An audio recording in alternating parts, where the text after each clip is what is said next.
Yeah, you too. Sorry for the wait.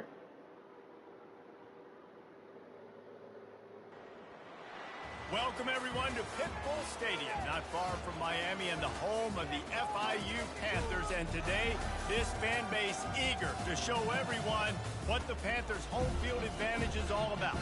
And while today is the final home game of the season for one team, it is more importantly a celebration, Senior Day, as we'll see a squad from Conference USA, the Toledo Rockets, taking on a squad hoping to prevent another L this week, the Florida International Panthers. For EA Sports College Football, I'm Reese Davis, joined here in the booth by David Pollack and Jesse Palmer. And guys, let's get this thing started. The Rockets will boot it away to start the game.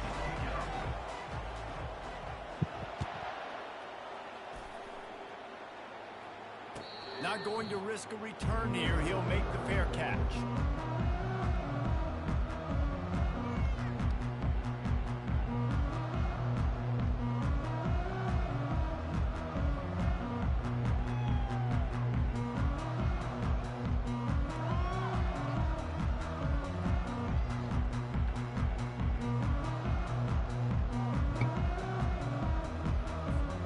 Here's this offense with a fresh set of downs.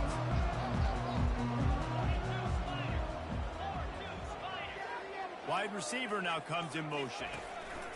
They'll run the option. The pitch. Banging, slithering, whatever it takes to get that ball up to the 32.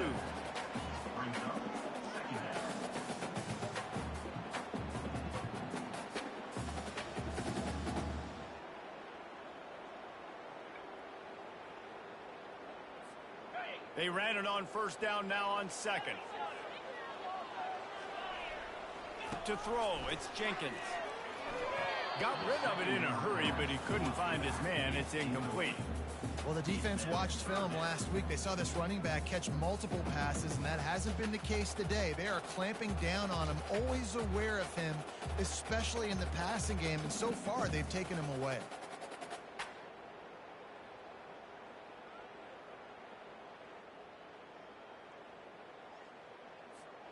They'll need 3 yards here on third down to keep this opening drive alive. They'll run the option. Quick toss. They'll finally make the tackle, but that option was executed to perfection. It's a really good sign if you're on offense here. You're putting it on your offensive line on third down. Critical down and distance, opening drive of the game. Let those guys fire off, get a hat on a hat. You can run the ball, pick up the first. You're around midfield. And all things looking pretty good here early for this offense. And the Panthers have it with a 1st and 10. Goes to the option. Really nice stop there from this senior leader. You know, runs like this oftentimes are like a boxer in a boxing match. Obviously, it's not a knockout punch, but these are body blows. And as the game goes on, these small gains are going to turn into longer runs.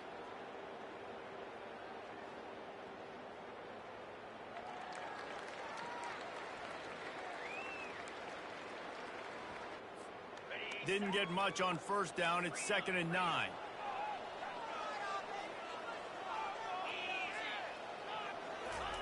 He's looking to throw. He's got his man. And good coverage by the defense, just a short gain. And that's kind of a lot of today's running game, right? Spit the ball out quick, get it to your playmakers in space, get positive yards. It's instead of running the ball a couple yards up the middle, now you just spit it out wide, and a lot of times if you break a few tackles, it could be even bigger. After the short completion, do they go for the big one on third down? Wants to throw. It's Jenkins. A strike downfield. And he gets a big chunk of yardage to the 34-yard line.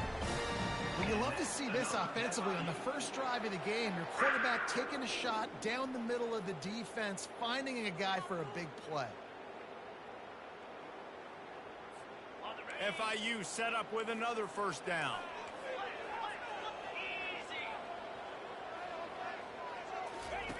On the option. He'll pitch it. And a nice run there before the defense finally makes the stop. You want to talk about making it easy for an offensive coordinator. You pick up a bunch of yards on first down, make that second down really, really manageable. That's a great job by the offense. Good spot after that 7-yard pickup on first down. It's 2nd and 3. The give to the running back from the shotgun. Defense holds their ground, pickup of a yard. It's at the 26. This offensive line better figure out a plan for this D tackle. He is tough to block with one guy. You might want to start double teaming him. He's going to be a problem moving forward. You saw all of his ability on that last play. They'll come to the line for the 8th snap on this opening drive, facing a 3rd and short. Here comes the option. He'll toss it.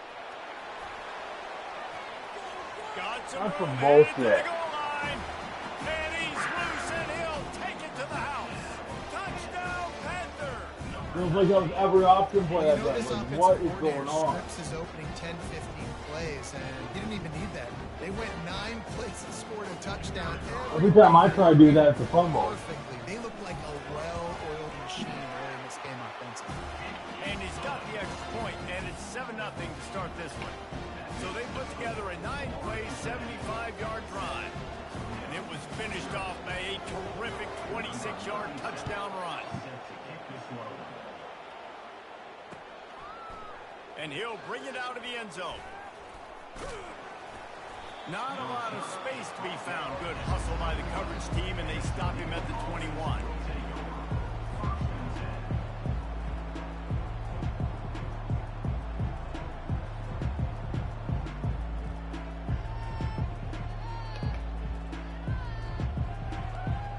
First down for this offense. He wastes no time and comes out throwing. Catch in the middle. It's Stewart. After the pickup of 9, it's 2nd and 1. Guys out of the backfield now, it's not just run the ball downhill anymore. You got to be versatile. I got to be able to trust you in the pass game, and I got to be able to throw you the football, and you can do that right there. I know you're going to catch it, and I can depend on it. And they try to run inside, and there is nowhere to go. 2nd and short, Eagles. Bow up. Be physical. Move a hole. Get a gap. Let my back fall forward. That back had nowhere to run. No push up front. Get me more physical, Jesse, on those 2nd down and short situations. So for that point, David, I think you got to stick with it if you're on offense. As a staff, challenge your guys to get some push up front. You've recruited this position really well. You need these guys to move some bodies because you've got a talented guy in the backfield that can hurt this defense if you just give him a crease. Quick release by the QB. Makes the catch, and he's brought down.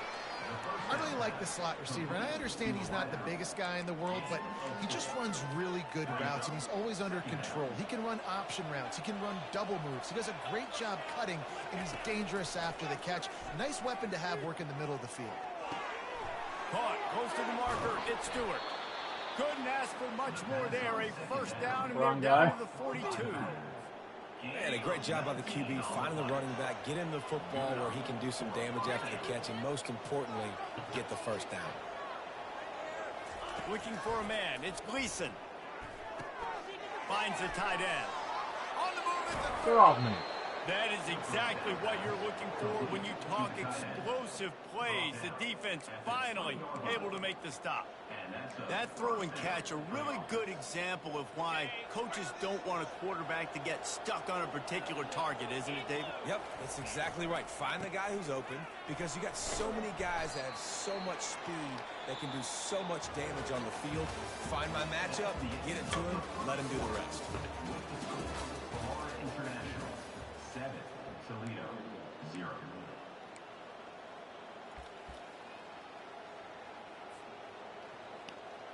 We'll start the quarter offense, about to snap it on 2nd down. The secondary walks up on the line, showing press coverage. Setting up the screen.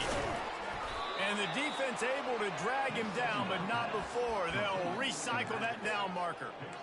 You know, it's a nice throw by the QB there. When you're throwing to running backs, you got to make it easy on them. So you want to put it right on their body, make the catch simple, and let them go to work like they did just there, getting that first. He wants to throw it. Quick strike complete.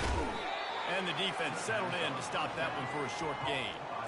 And a really nice job by the wide receiver. You run a drag route, find space. They're in zone coverage. They're not covering man-to-man. Find a little hole. Look at that QB. Y'all get on the same page. You could tell they were, and that's why they got the first down. Drills it in the end zone. Touchdown, Rockets. And what a nice start for this offense. The throw This guy was stuck. He was frozen. He didn't know what to do. This quarterback getting a little bit of confidence. This passing game getting in a rhythm. Nice start for this offense. Ready to try the point after. Smashes it through for the PAT. They march 79 yards on the drive, and they cap the drive with a 4-yard touchdown pass. All tied up and just about set to kick it away. Fair catch called for and made.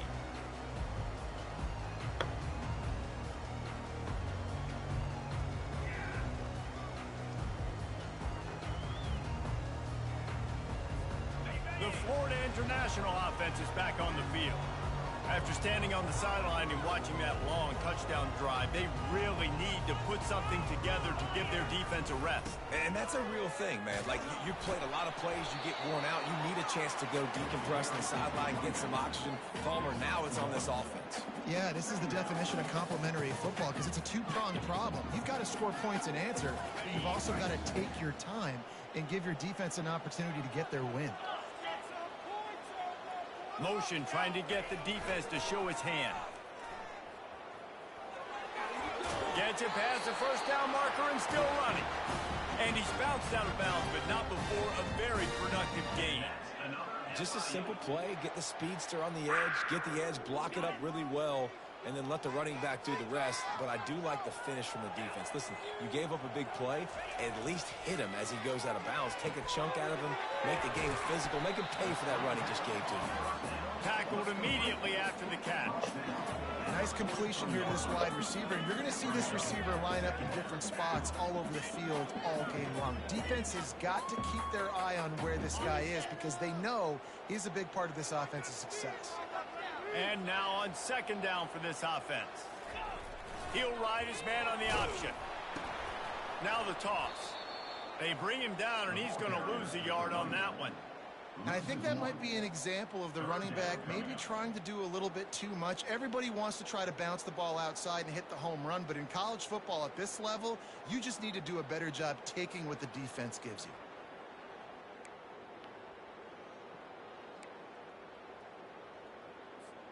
Come to the line at the 42, facing a 3rd and short. Looking to pass. It's Jenkins. Yeah. He took a hit as he threw it and couldn't deliver the football. It's incomplete, and 4th down's coming. Well, 3rd and short, the offense dials up the screen, expecting the pass rush to come upfield man-to-man, but it just simply does not work. Defense stays home, and they force the incompletion.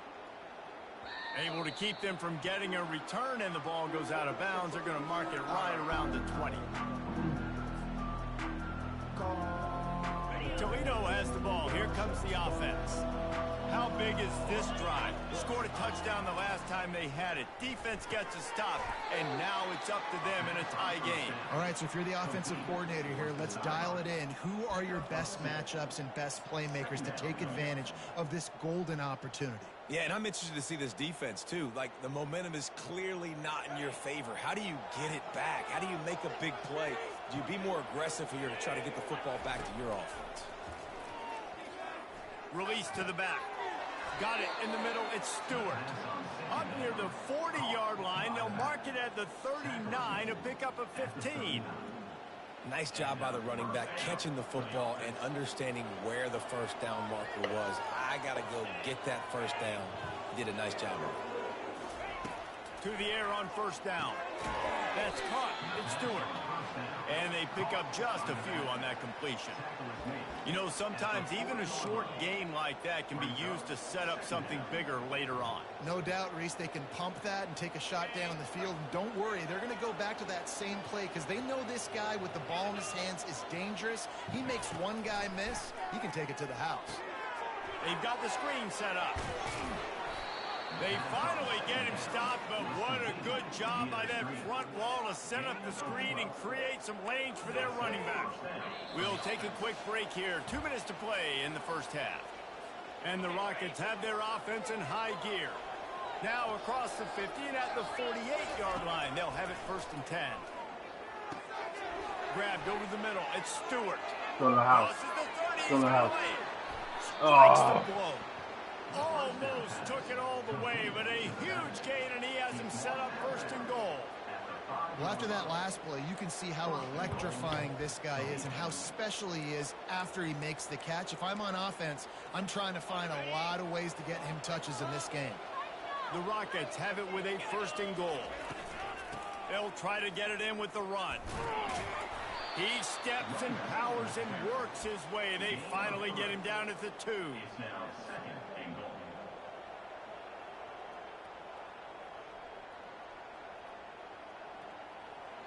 We'll see if the offense can punch it in on 2nd and goal. The corners are walked up tight.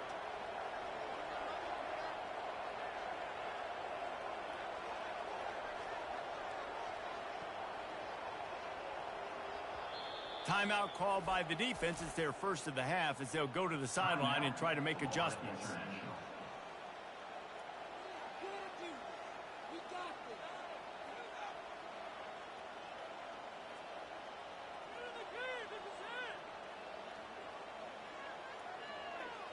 Got stopped on 1st down. They'll try it again from the 2. Trying to get in the end zone again. They bring him down, and he's going to lose a yard on that one. And with the stuff there, Jesse, on 2nd down, he's the 3rd to mid-range. You got 2 downs. What are you thinking here? Maybe getting your quarterback out on the perimeter and giving him a run-pass option. See if you can get the defense in a bind. Looking to throw on 3rd and goal. And he's on his way. He'll go all the way. Touchdown, Toledo. Number 88. And I just love the execution by this offense. Late in the half, man, you want to take the lead. You want to get that momentum on your side, and they do it. They finish it with the passing game. I'll tell you what, keep that passing game up. You can keep this lead, keep the momentum, and keep putting up numbers. Toledo, 14. Florida International, 7. Lining up to cover the kick after that touchdown drive.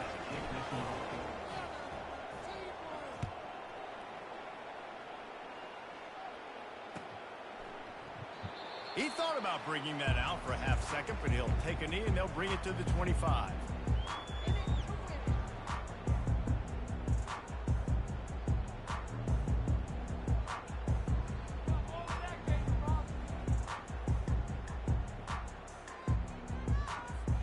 Guys, FIU ready to go back to work on offense.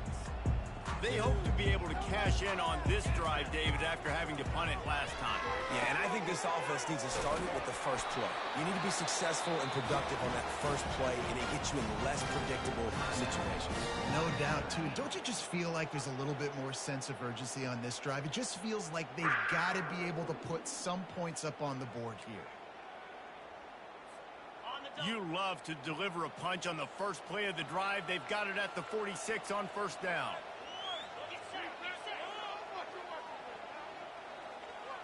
Dropping back, it's Jenkins. Turns it loose deep. Oh. Nice defensive play to get a hand in there and knock it away. Great job by the DB seeing where the ball's going and breaking it. And I know that sounds stupid. Of course he is. He's supposed to do that. But a lot of times the angles you take are sometimes compromised and leaves you giving up big plays. Nice job going straight to the football and swatting it on the ground. After they couldn't connect, it's 2nd and 10.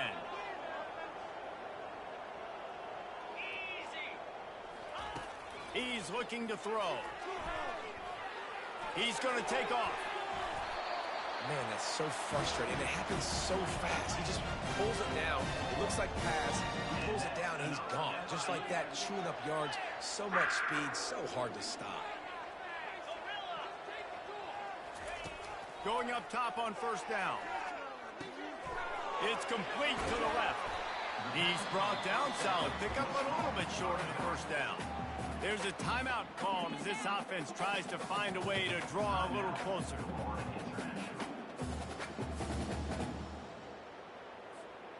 Second down coming up. Wide receiver shows motion.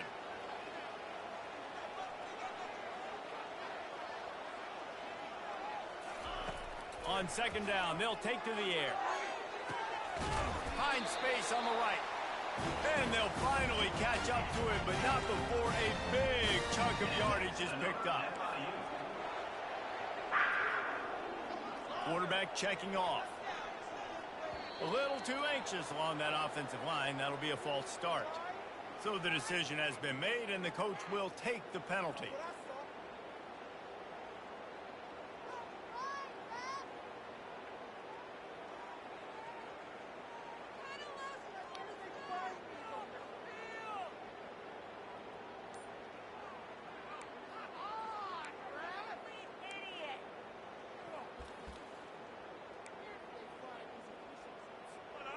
They'll move it back, and it's 1st and 15 for this offense. Back to throw, it's Jenkins. Makes the pass. It's complete. Oh, my God. Takes it to the house. Touchdown, FIU. Yeah, and the passing game comes through, man, and we need more of that in the second half. An extra point away from tying this football game. You trailed a little bit in the first half, stayed calm. If this passing game can continue to heat up, look out in the second half. And the extra point was good as they finished the drive. So that scoring drive took only 6 plays. And the score comes on a 17-yard throw for the touchdown.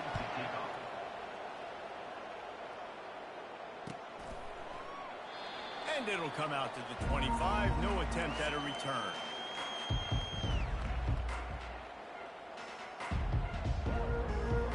Running out of time here in the first half. They're going to have to be efficient to put some points on the board before the break. He wants to throw. Spits it out to the back. Snagged in the middle. It's Stewart. And he was loose and out the gate and doesn't go down until he gets to the 48-yard line. They'll use a timeout right before halftime. Maybe time for 1 or 2 more plays. Throws toward the end zone. Incomplete. He took a shot on the final play of the quarter and couldn't quite find his man. That's going to wrap up the first half here, and now we join Kevin with the halftime update.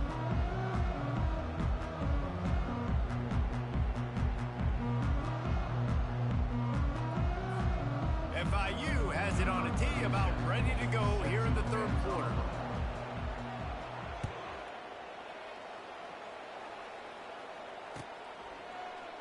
And no chance at a return here. They'll start this drive at their own 25.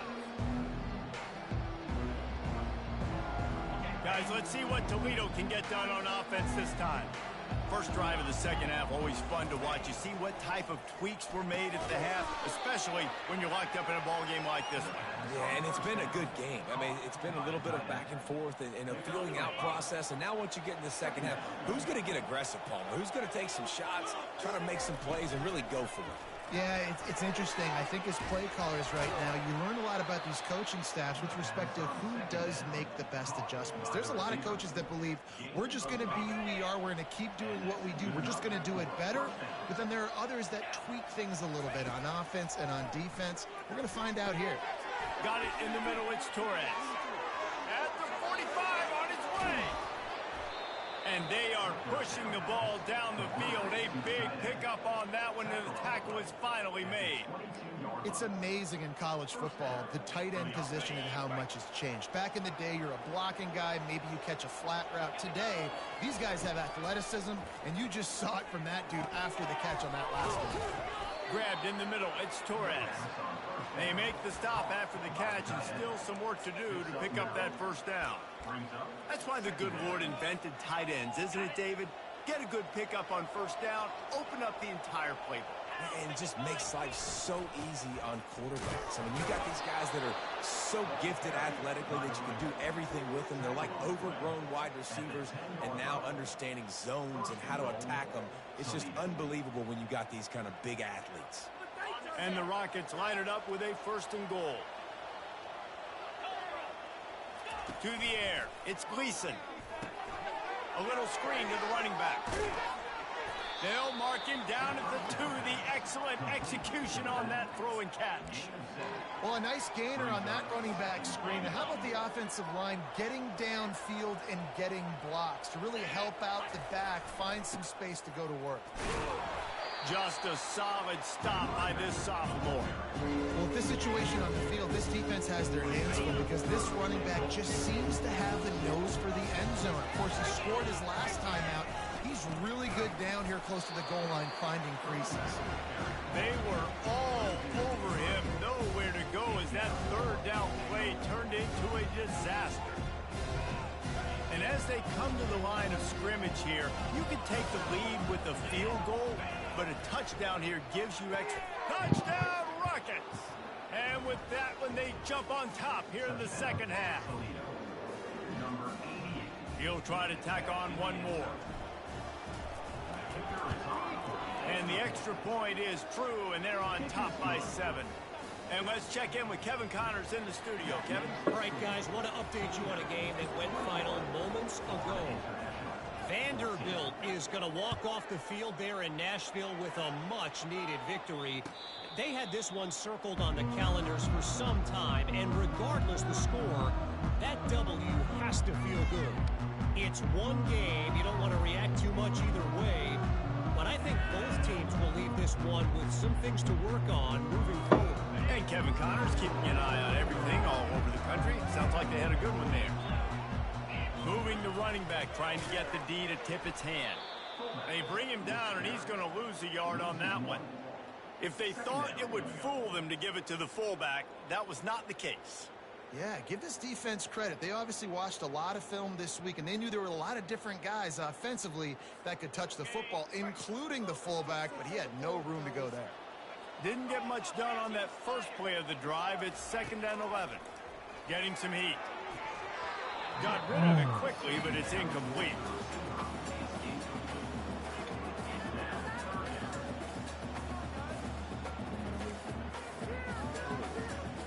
They line up, and it is a long way to the sticks from here. The option look. And sure, tackling there to keep him from getting to the first down marker. Now, a 4th down. FIU will line up to punt.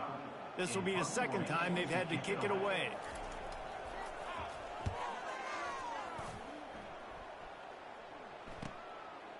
Running it back, it's Newton. Makes a move. Really explosive when he gets his hands on the ball, and he found a couple of crevices and made a nice game before being run out of bounds. The Rockets offense is back on the field. Boy, David, they would love to stack another touchdown on top of that last drive. And this offense did such a good job on the last drive. Everything in rhythm, moved the ball down the field, didn't make those mistakes, Jesse, and they need to do it again on this one. Yeah, you're right. They had the defense on their heels. You wonder what sort of communication was going on that sideline. What sort of changes were they able to make, because they got to stop the bleeding right now. Back to pass, it's Gleason. Fires to the big fella. Nice pitch and catch there, and they'll have enough for the first down. They pick up the first down on the drag route. I know that seems like a simple route, but it's actually a lot more complex than what it looks like, because that route changes based on whether it's man or zone.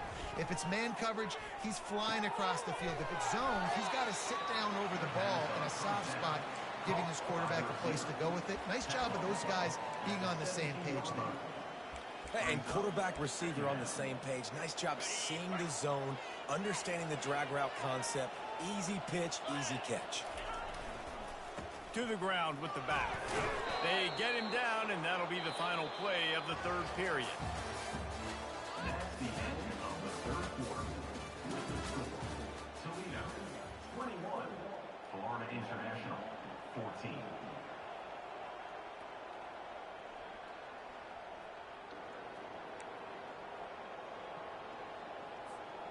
Back at it to open the quarter with this first down play.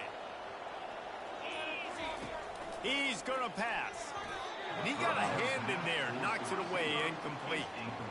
And that's a big play for the defense. Playing at home, you're trailing. You need to create takeaways. You got to get the ball back. Nice job breaking on that one and knocking it away. On the set. Going to work on second down, and the red zone is still some ground to cover to pick up that first down. They'll throw again after the incompletion. Using the back as a receiver on the screen. Touchdown, Toledo! Made the grab and finished the deal in the end zone. As they push that lead out, a really good opportunity to get back in the win column. This game must be moving so slowly for this quarterback. He sees everything 2 or 3 beats ahead. Way ahead. I mean, it's been really, really easy. I better get some more hits on him. I better do something to make him feel uncomfortable, because right now, it's just like, oh, you're running that? Yeah, that's easy. I mean, he's already read your mail. You better change the address, do something different. Almost ready to kick it away after scoring the touchdown.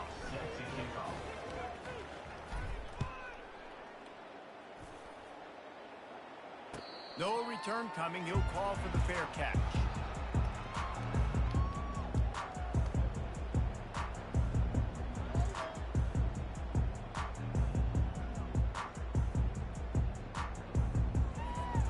FIU gets it back, and the Panthers will send the offense back onto the field. Boy, 3 and out last time, David. They'd like to be more productive this time around. Yeah, in the last drive, nothing really clicked. No rhythm, got off the field really, really quickly. They need to put something together here. Yeah, David, bad execution on that last drive. So they got to take a collective breath and start playing like a unit on this drive.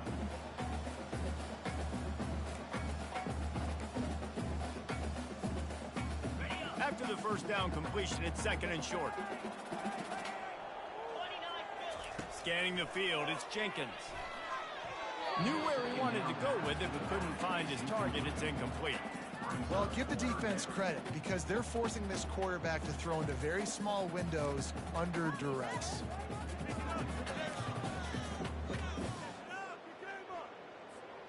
That last incomplete pass has him staring at a 3rd and 3. Wants to throw on 3rd. That pass not close as he got drilled trying to deliver it, and it'll bring up 4th down. And finally, the defense is able to get some pressure on this quarterback. They had been trying all game long different ways to affect him, weren't able to get there. But on that play, because of the pressure, it affected his accuracy, and that's why the ball falls incomplete. Down in the 4th quarter, it's too late for empty possessions. They'll go for it on 4th down. He'll try to throw and pick up the first down. Finds his man and they convert. They'll move the chains after he gets it to the 43-yard line. I think if you're the head coach at this point, you're telling your offense, it doesn't matter what's happened up to this point of the game. Obviously, things haven't gone our way, but we have a chance to execute in a 2-minute situation and give ourselves a chance to win. Let's go do it one play at a time. And he's a real nowhere man tackled in this no-game land. If you're going to stop the run game, you better be physical up front on the defensive line. They've got some maulers. They've got some dudes with bad intentions. Nice play there. On the option. He'll toss it. And they'll ride him down, but not before he picks up the first down. And how about the timing on that pitch? I love when players understand situations and they understand where the first down marker is and they understand where I got to get to. A lot of people you'll see run north-south and try to bounce out wide and make big plays. Sometimes it's not about making big plays. Sometimes it's about getting that first down to make sure I get an extra set of downs instead of trying to make those big touchdown runs. And he put his foot in the ground and turned it upfield and turned it into a big play. Great decision to keep it. Well, this is one of the fastest quarterbacks in college football, and that's why the option's a good idea. Because if he can get out in space and he has a chance to get downfield, he is really difficult to tackle, and he's very difficult to catch. As he saw. He can't throw the pitch. The ball's on the ground. Oh, it looks as if the defense got it. All by himself down the middle. And a great return on the play before they're finally able to bring him down. And that is a play the big fella is never going to forget. Johnny on the spot. He's able to scoop up the fumble. And there was just green grass out ahead of him, and the big fella rumbling and stumbling as far as his legs would take him. Slings it downfield. And it's intercepted, maybe breathing a little life into this team. They got him down pretty quickly after the pick, but now they've got it at the 15-yard line. That's one of the only ways you were getting back in this game. You had to force a turnover. You still got to score twice at least to get back in this ball game to try to win it. Great stop. Now it's the offense's turn. I need to score and score quickly. This is a design run. Man, those sweet feet could dance on a light bulb. He's out to the 23. You know, we talk about quarterbacks having to make quick decisions, and I think you saw it on that play. Nobody opened downfield, and he just decided to take off. Fast motion from the offense. Caught near the sticks. It's Patterson. And the defense makes the immediate tackle, but he has enough for the first down. Well, down 2 possessions. Good news is you get the completion. Bad news, though, did not get out of bounds. You know right now, saving the clock. That is at a premium for this offense.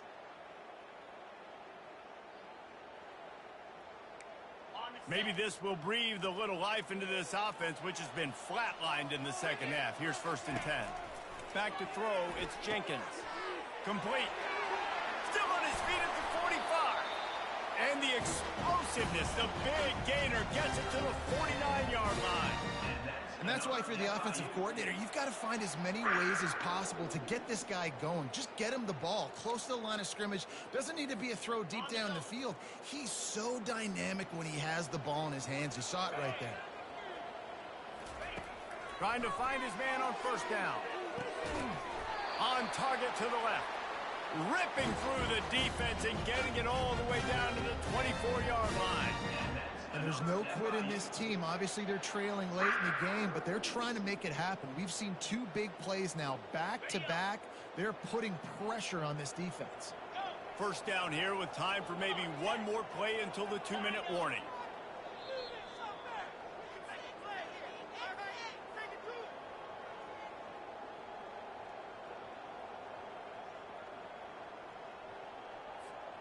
The Panthers come to the line with a new set of downs.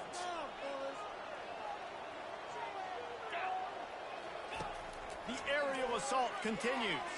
Throws for the end zone. Oh, And it's caught for the late. God, I had that. So how about this? Maybe we are set up for a finish. And listen, still a ways to go. What? Great job by this offense getting back in the ball game. That was a Now, good user we got catch, a one though. possession Very game. well. We got our score. We did what we're supposed to do. Now, how do we get this stopped? Now, the defense has to come up big and get me the rock back. Let's see if they can roll snake eyes in a good way and get the deuce. Quarterback touch pass on the jet sweep. He's in there for the 2-point conversion, and now they're just down 6. A very efficient 5-play scoring drive. And they finish things up with a dart from 24 yards out. About to kick it off after punching it in for the touchdown.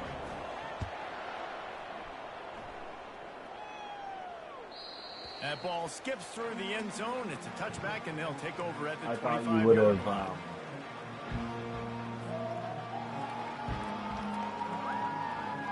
Toledo has the ball. Here comes the offense. Definitely a gamble. Guys, you want to be Make sure there's productive no here run and back. not go into a shell, but you've got to take care of the ball. Yeah, and I think you say productive. He's productive at this point in the game is running the clock and getting 1st down. So, Jesse, I can expect this defense to be aggressive, way up near the line of scrimmage, bringing a bunch of bodies, trying to stop the run. And that's why it puts a lot of pressure on an offense, David, because you know if you do try to throw the football, it's probably man coverage, probably getting blitzed. It's going to be into a small window. It is not easy to execute in this situation of the game. Timeout called there by the defense, desperate to get the ball back and save as much time as possible. Ordinarily on 2nd and 10, you might look past, but here you just want to keep that clock moving. Back to throw, it's Gleason. Nowhere close on that one as he got twiddled trying to deliver the football, and now they face 3rd down. It doesn't take this defense a lot of time to get to the quarterback, man. They've got speed all over the place. They hit him so quickly, and because of that, the ball falls incomplete. On 3rd and long, try to convert through the air. And it's intercepted. A huge 4th-quarter play for this defense. Takes it the other way. And he's going to take it all the way back. Touchdown, Florida International. The DB saw it. He thought, don't drop it, then thought, don't get caught, and he didn't. The pick six. These guys can play offense, too. Look at this. I showed you I can be a wide receiver. Coach might split him out at wide receiver next week after making that big play. But defense, great job making the interception. And you're right, doing something with it. Don't just slide down. Don't be content. Take that thing all the way back, brother. He'll call for the fair catch here. Well, this defense is trying to find ways to disguise their coverage and mix it up to try to confuse the QB. It's not working. With that last completion, he's now got over 300 yards passing. Guys, let's see what Toledo can get done on offense this time. The big thing now, don't get rattled by that. He wants to take the top off. And he throws his third pick of the day. His head has to be spinning. Going the other way, and he's got room. He goes out of bounds, but he just about did it himself. What a return after the interception. We've seen this defense make plays time and time again in this game. They may have just sealed it with that takeaway.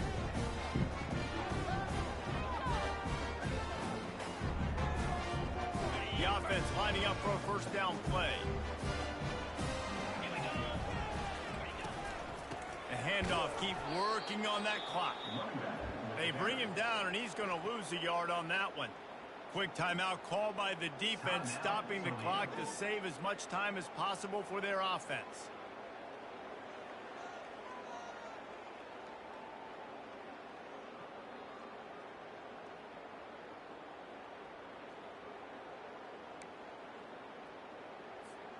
Didn't get much done on that first play of the drive. It's 2nd and 11.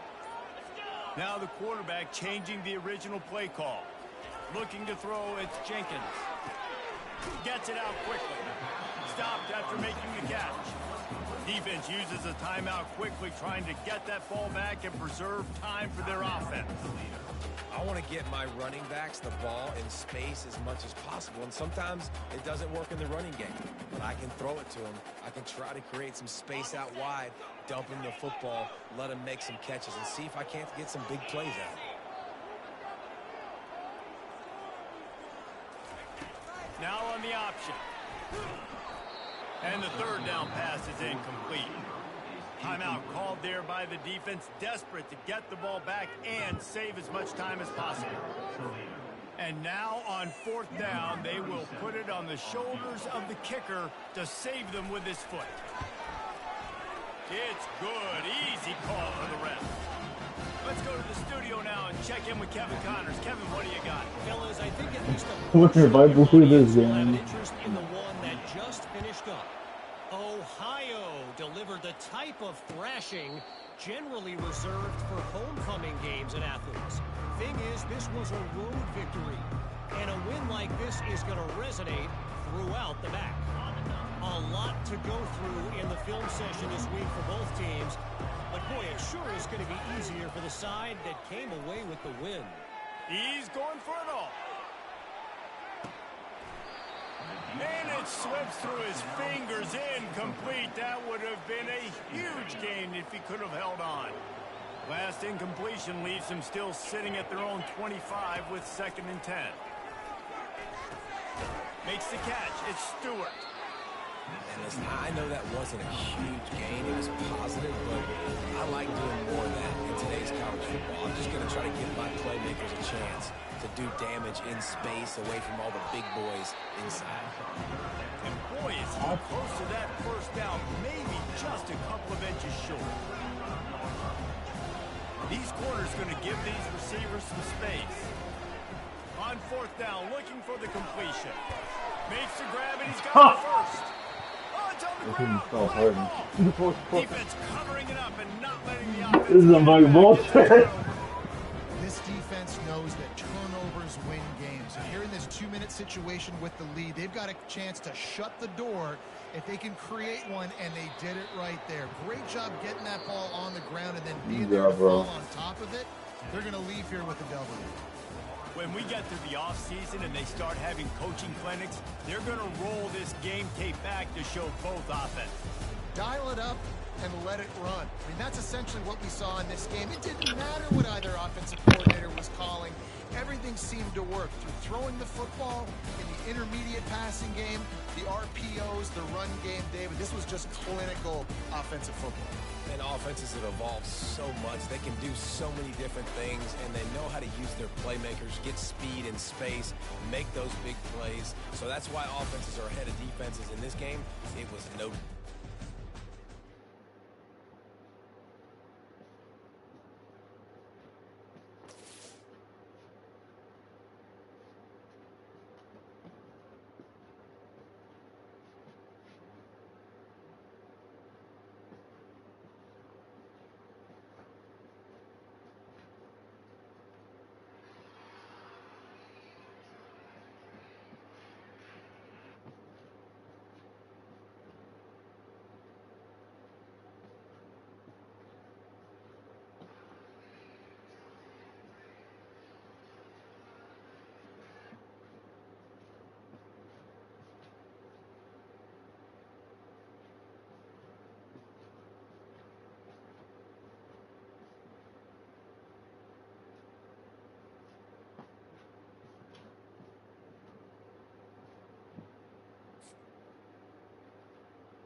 I mean, it doesn't matter.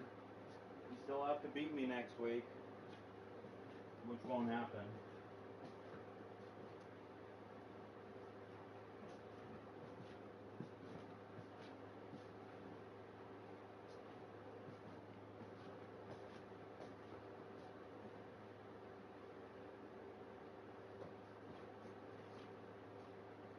You did play great, though. Especially at the end.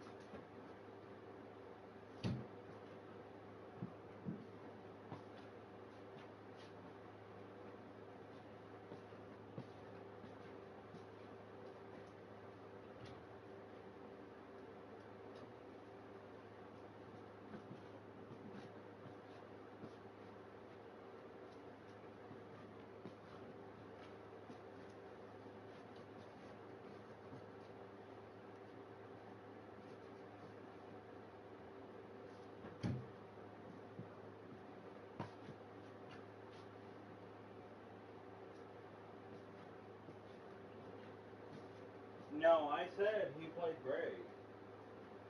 And told him that was a great comeback.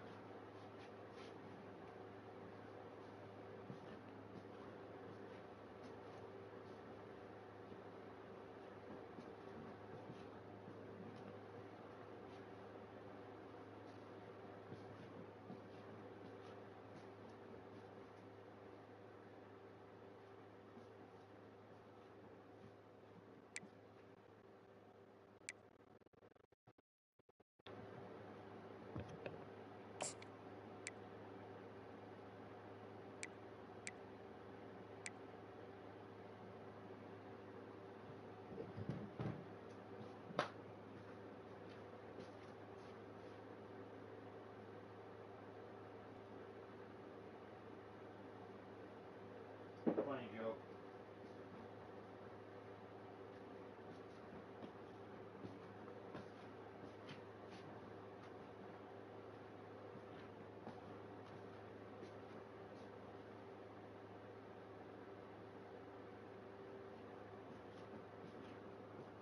Oh, yeah?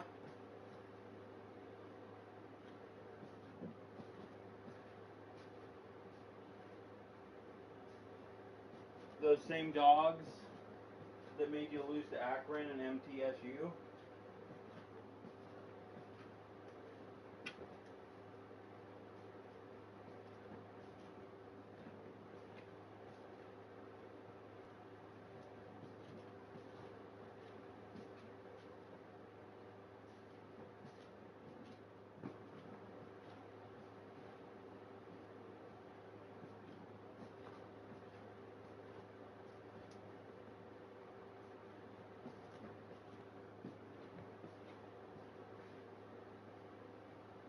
Yeah.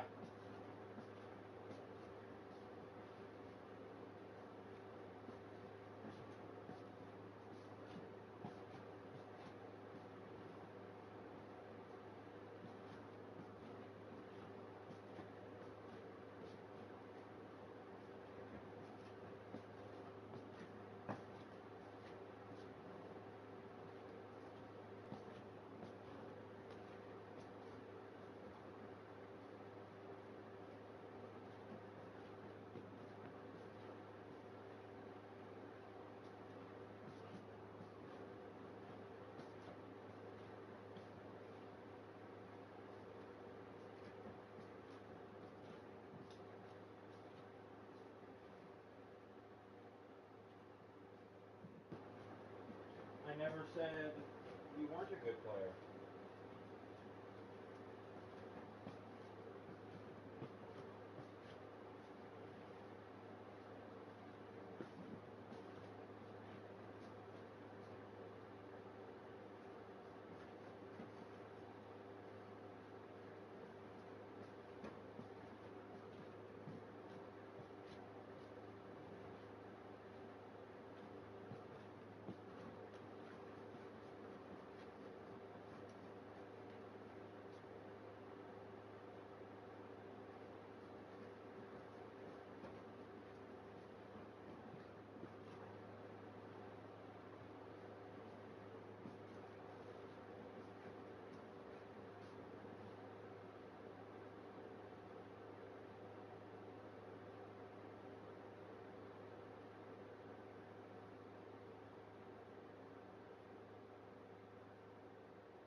For what?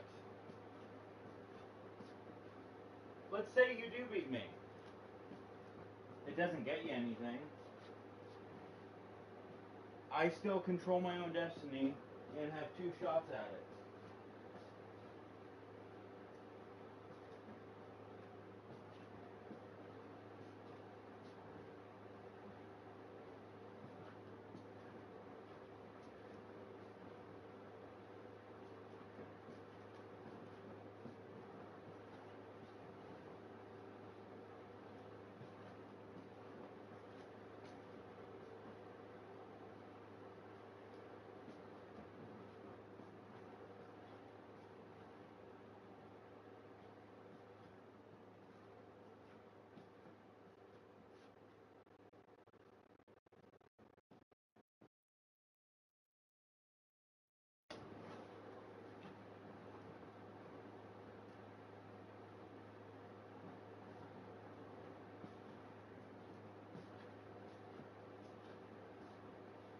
Yeah, I know you got the playoffs and Heisman on lock.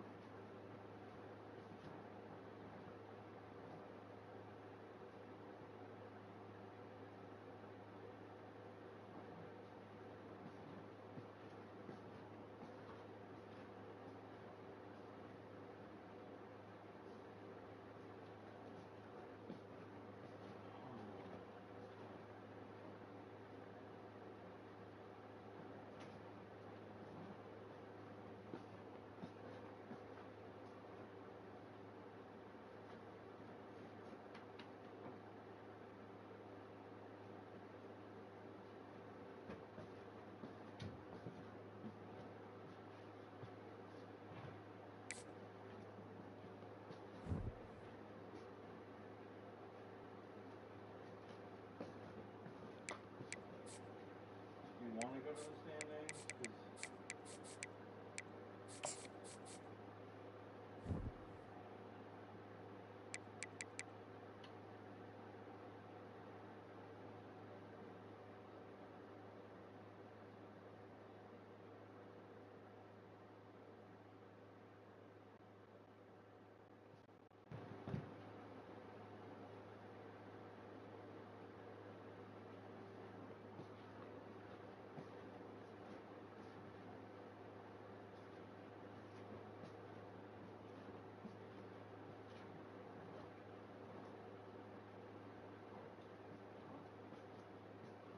okay, here is how that would work.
all I have to do is beat one of you two to make the conference championship.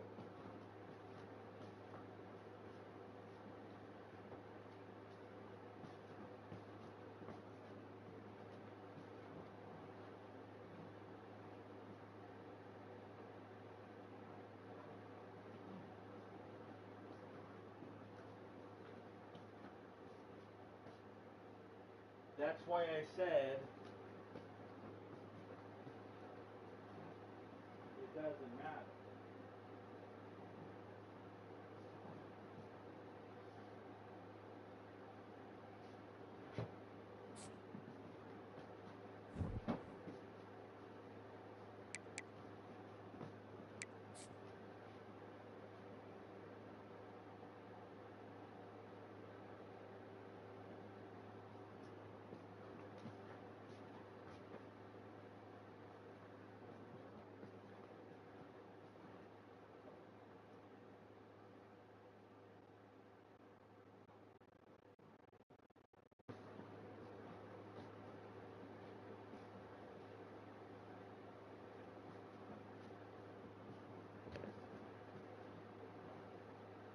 Whatever you say, dude.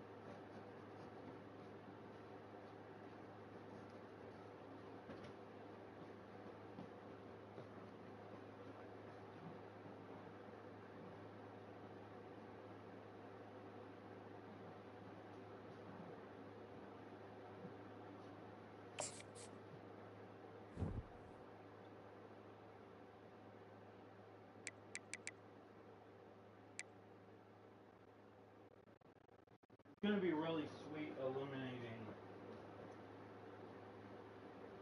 you next week.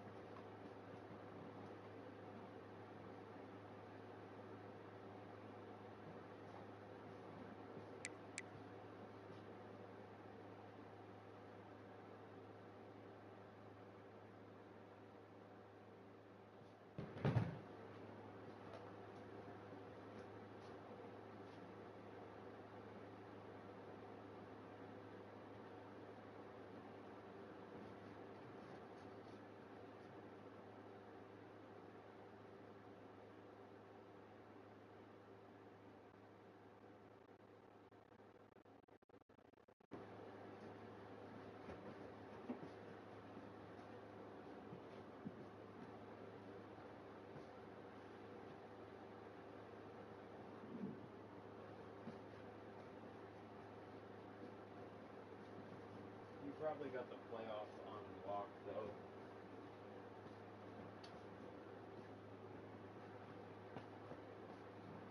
With your only loss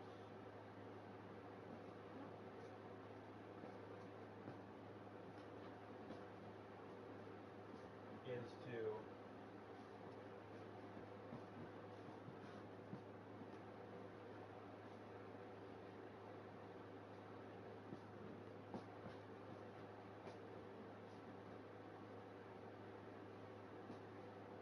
I mean, you can't eliminate me next week.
I hit as I threw, and it immediately went to a guy who took it to the house.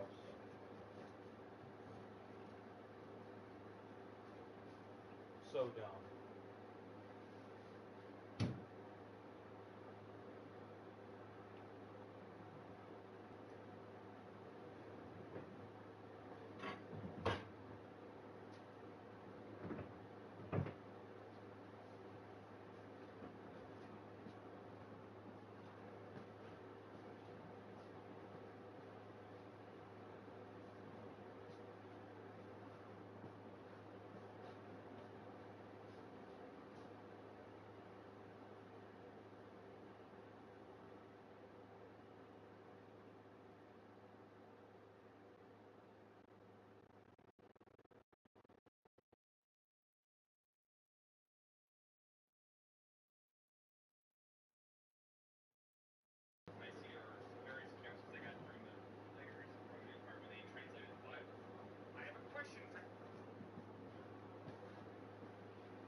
If what you say is true, then why in the Septuagint, which was the Greek translation of the Hebrew Old Testament, translated by Greek-speaking Jews, Right. 180 BC, Okay. why did they translate Isaiah 7:14 into the Greek word virgin? Jesus was not born of a virgin. Paul was unaware of it. He never mentioned it, and the two other Gospels never mention it either. Here, Cliff, is the classic example of Christians twisting the Old Testament to suit their desire to make Jesus, born of a virgin, Right. look like he's fulfilling Isaiah 7:14. Right. Through the original, I'm assuming this would have happened, of course, during the Council of Nicaea or various councils they had during the later years of the Roman Empire when they translated the Bible. I have a question for you. If Samantha?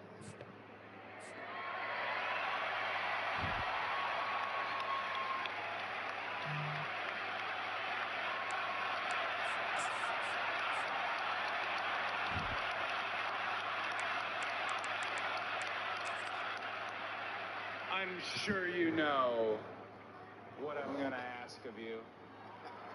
I actually have found that I think men are more likely to have bizarrely unrealistic expectations. I had so many girlfriends who are highly accomplished.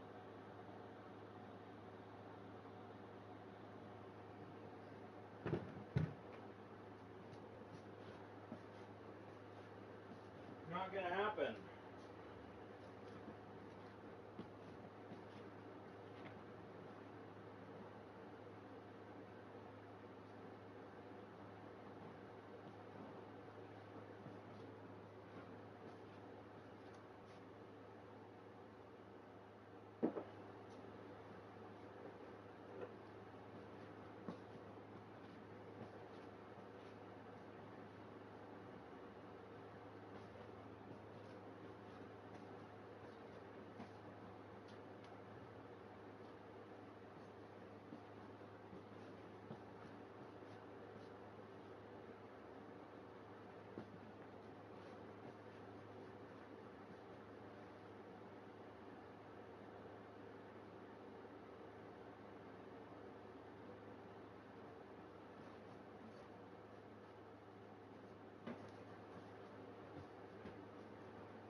Why are you coming out of nowhere like an RKO?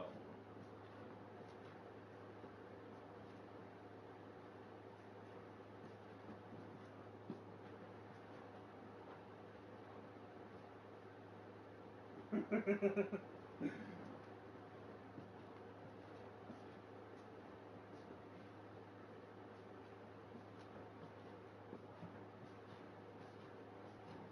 like I'm John Cena right now.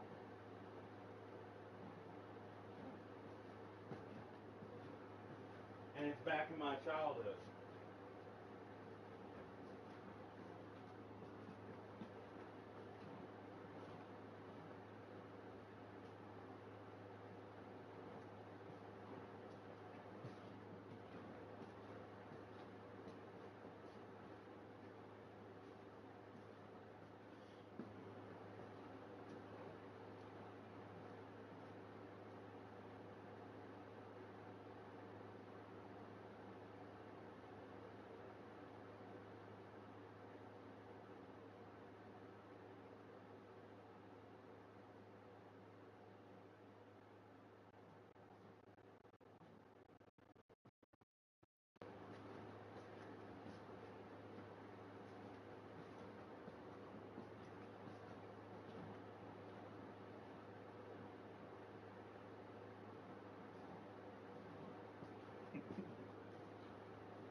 it is.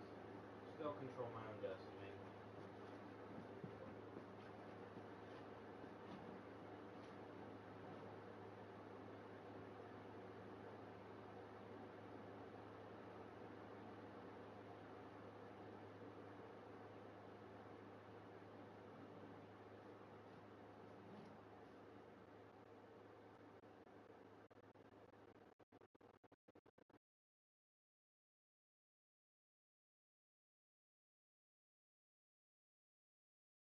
Almost 2 miles away.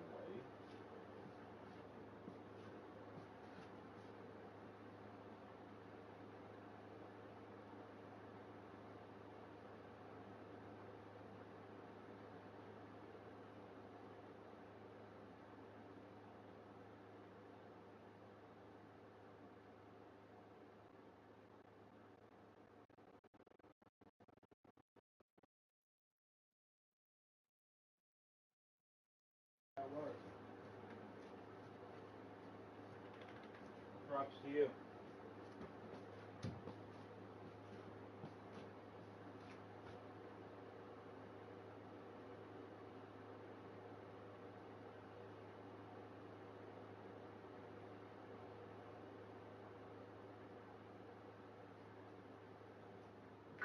I don't think it does justice to the context. When you read in context, it becomes real clear. When you put your faith in Christ, you realize all that I have is a gift from God. Therefore, God calls me and gives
deserve a substitute in that match.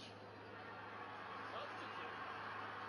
Taking it out? What I'm going to do, Triple H, is I'm going to name him right now. As a matter of fact, I think you know the guy.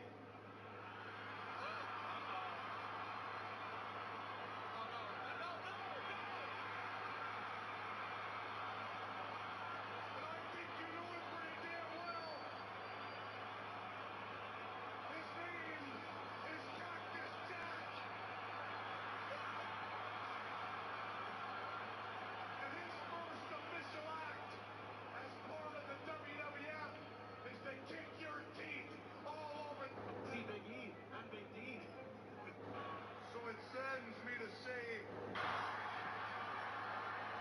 and his first official act as part of the WWF is to kick your teeth all over. So it's...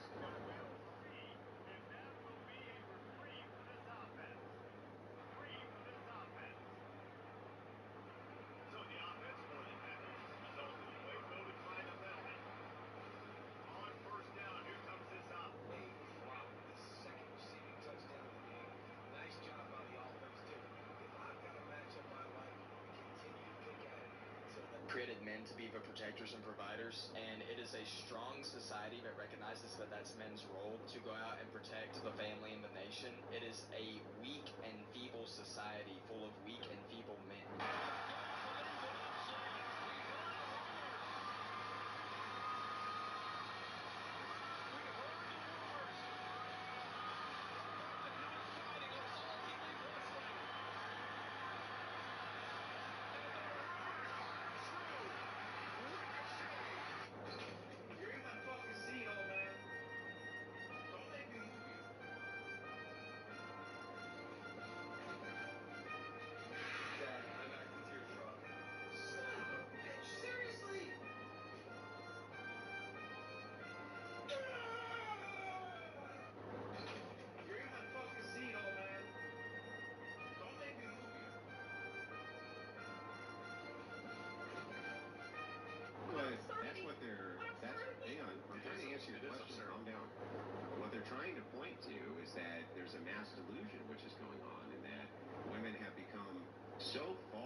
do you feel about babies being baptized? I wouldn't do a baptism. You guys don't baptize We don't babies? baptize now. Well, people. Nope. Oh my God.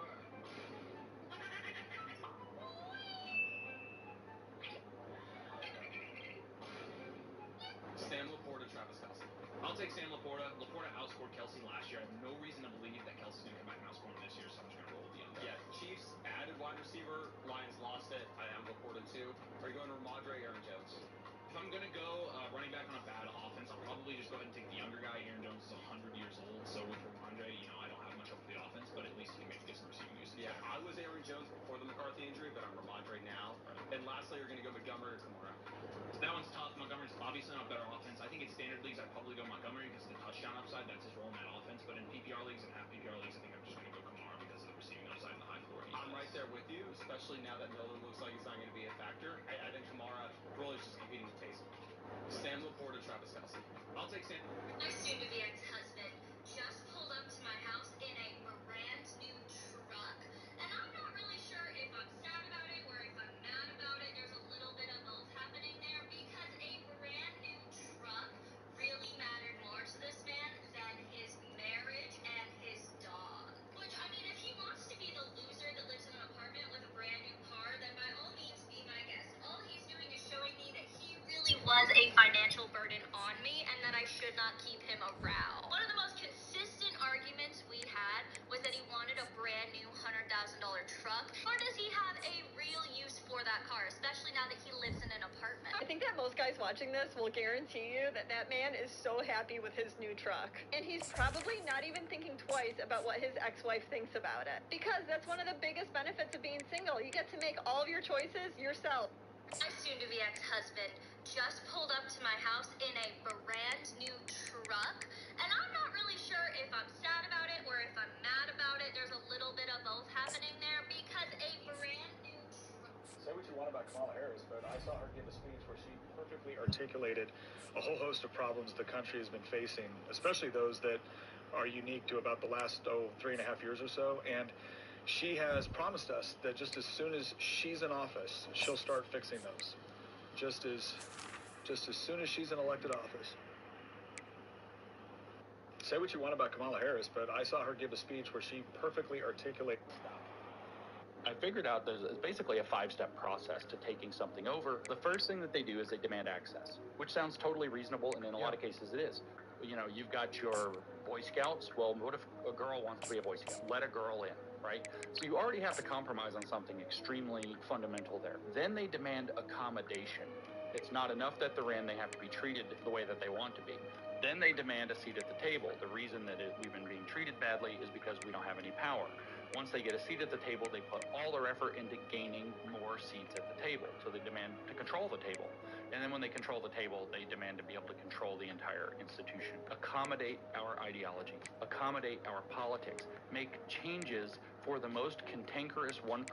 The real problem starts with accommodation, because the moment you indicate that we're willing to significantly alter the reason for the organization's existence or the way that we operate, you've changed the paradigm at that moment to where they know, okay, they're going to be able to get the rest of what they want.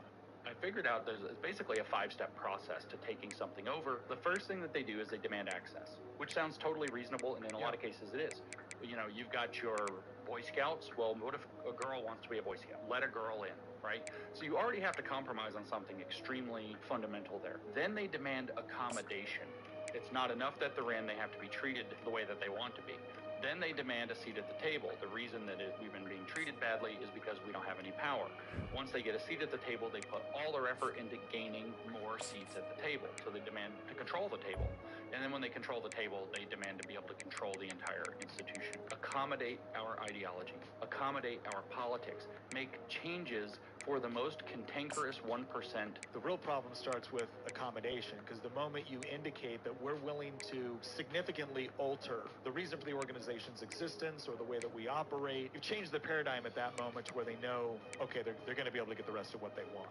I figured out there's basically a 5-step process to taking something over. The first thing that they do is they demand access, which sounds totally reasonable, and in a lot of cases it is. You've got your Boy Scouts? Well, what if a girl wants to be a Boy Scout? Let a girl in, right? So you already have to compromise on something extremely fundamental there. Then they demand accommodation. It's not enough that they're in, they have to be treated the way that they want to be. Then they demand a seat at the table. The reason that we've been being treated badly is because we don't have any power.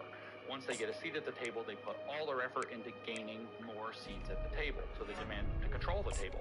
And then when they control the table, they demand to be able to control the entire institution. Accommodate our ideology. Accommodate our politics. Make changes for the most cantankerous 1%. The real problem starts with accommodation, because the moment you indicate that we're willing to significantly alter the reason for the organization's existence or the way that we operate, you've changed the paradigm at that moment to where they know, okay, they're going to be able to get the rest of what they want. I figured out there's basically a 5-step process to taking something over. The first thing that they do is they demand access, which sounds totally reasonable, and in a lot of cases it is. You know, you've got your Boy Scouts. Well, what if a girl wants to be a Boy Scout? Let a girl in, right? So you already have to compromise on something extremely fundamental there. Then they demand accommodation. It's not enough that they're in, they have to be treated the way that they want to be. Then they demand a seat at the table. The reason that we've been being treated badly is because we don't have any power. Once they get a seat at the table, they put all their effort into gaining more seats at the table. So they demand to control the table. And then when they control the table, they demand to be able to control. All right, I'm here at the PFL fight in D.C. with my good buddy, Brian Butler from Sucker Punch. And we brought my son. That's right, and he doesn't know this because he's going to the Army. But he's fighting tonight. Who do you want to fight? What? All right, Brian, who are we rooting for tonight? We got Jesse Stern, we got Ray Cooper, and then we got Kai Kamaka in the main event. All right, where do people... Nick, would you ever consider being a voice actor in a cartoon? Well, it would depend on who it was. I can eat whatever I want now that I have dentures. Cheers! You're George Washington. You're living a legendary life of pure success. Yes, my life has been revolutionary, but it wasn't all success. Gabriella, mind if we take a trip down memory lane? That's right. As far as your children are aware, George Washington sounds just like me. Nick, would you ever consider being I got out of the military in 2009. For about 8 years, I was not doing anything that could be considered genuine training or working out or seeing. And now they'll head to the backfield for the two-point try. Taking the field, it's for Branson. Throws to the wideout. They off to the bitter end, and the final incompletion puts a wrap on it. You want to talk about building confidence that comes through with clutch plays, making the winning plays at the right time, and really... Crazy that he came back and won.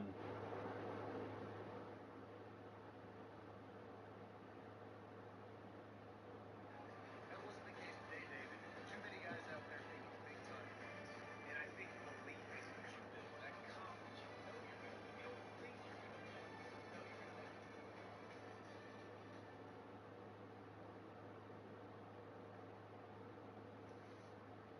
We'll get started.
situations. You got Desmond Ritter. Let me say that again. Desmond Ritter throwing him the ball, and he managed to be a wide receiver 4.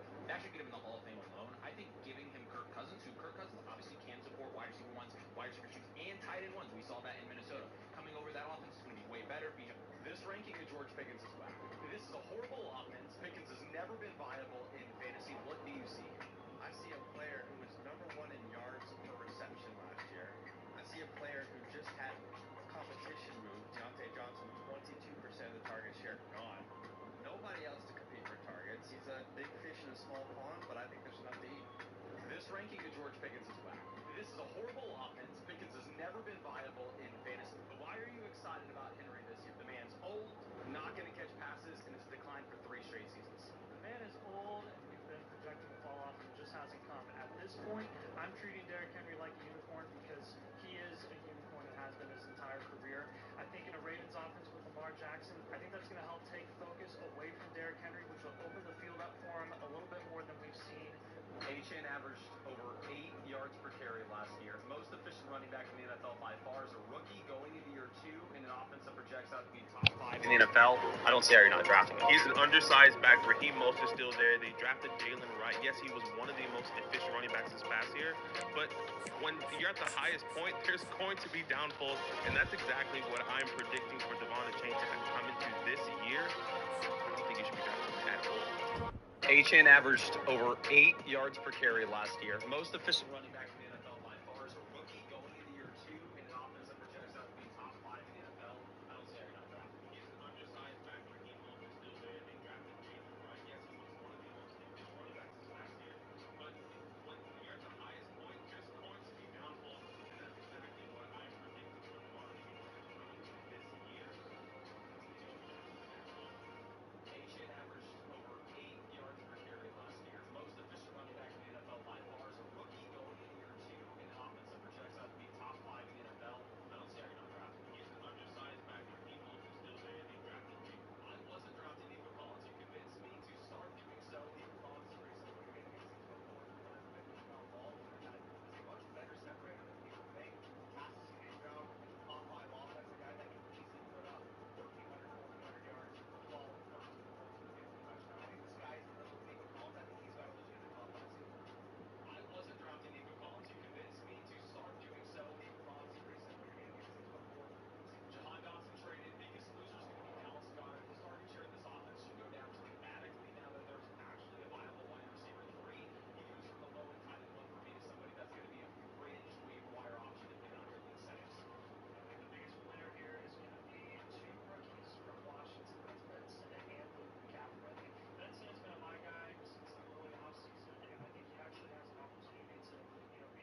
something like that. Tomlin's the best offense of his career, the best quarterback he's ever played with. This is still the same Tomlin that had 1,000 yards in his rookie season. You're nuts. The correct answer is Andrews. Are we going Mike Evans, Brandon Ayuk? We are going Brandon Ayuk, the younger, in his prime wide receiver, attached to the best offense in the league that will command 25% of the targets. I understand the contract dispute, but assuming he is a 49er from day one, it is Brandon Ayuk, and it's not close. I'm there with you on the Ayuk and Jacobs. I can't get there with the Pitts. Fair enough. All right. Sam Laporta, Travis Kelce. I'll take Sam Laporta. Laporta outscored Kelce last year. I have no reason to believe that Kelce's going to come back and outscore him this year, so I'm just going to roll with the under. Yes. Chiefs added wide receiver. Lions lost it. I have 7 fantasy experts flew into Austin, Texas to give you the run. The top 5 draft values on Sleeper, and they're all running backs. Starting with Pacheco. Pacheco and other platforms goes to the middle of round 2. Whereas you're able to get Pacheco in round 4 in your sleeper drafts. Love his toss, given the offense and his receiving role this season. When going over and looking at more middle round running backs, I mean, you're looking at somebody like Joe Mixon being a strong value here, but you get Mixon sometimes sliding into the middle of round 5. James Cook goes in round 4 on Sleeper, whereas on other platforms, James Cook is a 3rd round pick. Keep in mind, great offense and can catch the ball in the backfield. You go over Alvin Kamara, another receiving back here at pick 48. So I'm looking at all these running backs, including even Kevin Walker, another guy that's going to catch the ball in the backfield. But the 5 worst values on Sleeper, I love Josh Jacobs, but I'm sorry, here he's going at the end of the 2nd or the beginning of the 3rd round. Whereas on ESPN, you can get Josh Jacobs potentially in the 4th. In your Yahoo drafts, you can get him in the late 3rd. So it is difficult for me. Here's everything you need to know about drafting on Sleeper. And looking at running, you can exploit your league mates with this wide receiver draft strategy, and that's actually usually avoiding him in the early rounds. Now, I understand, yes, in some formats, maybe you want to go ahead and take Deebo Samuel there at the end of the 2nd. But in reality, what you can actually do is take your anchor running back at the very top, get an elite quarterback and an elite tight end in rounds like 3 or 4. And then if you look at the way that ADP lines up right now, with your regular draft platforms, usually the worst thing you can do at tight end in your draft is to wait till the middle rounds to grab somebody like Dallas Goedert, Pat Bryant, Dalton Schultz, where in reality, you either want to go one of 2 ways. You want to either stream a position and hope that you get on someone off the waiver wire, or instead you want to take one of the elite level players at the top. Now, I personally think that Sam Laporta, Travis Kelce, Mark Andrews are phenomenally priced this year, where you're able to get these guys in round 4 in some drafts, where I would rather just go and get the significant edge at tight end with them. The new meta is to take an elite quarterback early. Now, I understand, yes, back in the day, you used to want to stream the... It's easy to win your draft with pick 1. We're going to start Christian McCaffrey. I know there's a lot of risk, but he scored 100 more points in the rookie. There's a clear strategy to winning.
Start really kind of holding some caution to it.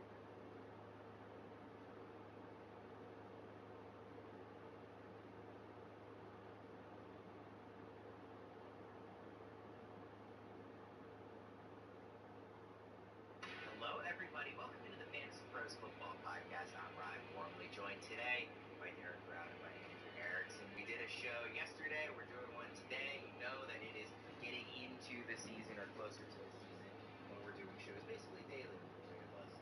Of course, we're bringing Joe and Welch and Fitz and everybody else. We're getting to that time of year just less than 2 weeks away. So super, super exciting. How are you feeling, Debra? I mean, it's like, I know we've been talking forever about like, hey, it's getting closer, it's getting closer. Now we're basically here.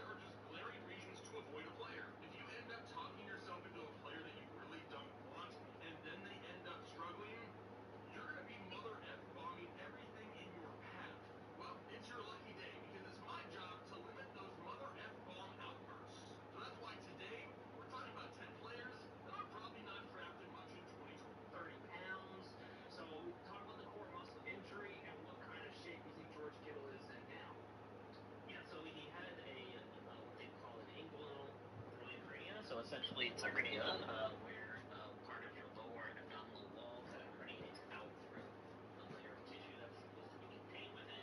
These can be really uncomfortable to play through, very difficult. Most of the time, when you have this hernia, the only real solution is surgery. And so there was some talk that he might have been dealing with something similar a couple years ago. He throughout his career, dating back to 2017, he's had numerous lower body injuries. He's been on the IR for several stints. He's missed like an average of 2+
I was wrong. Good run now. I got a pound 2 donuts right here. Is this beer done? So the donuts is really the only thing standing right. I'm telling you guys, bro, this is donut number 6. Going through. Donut number 7. We're almost there. First bite of the donut at 1 hour and 19 minutes in.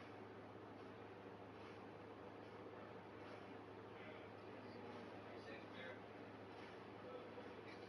Last donut bite. Let's go!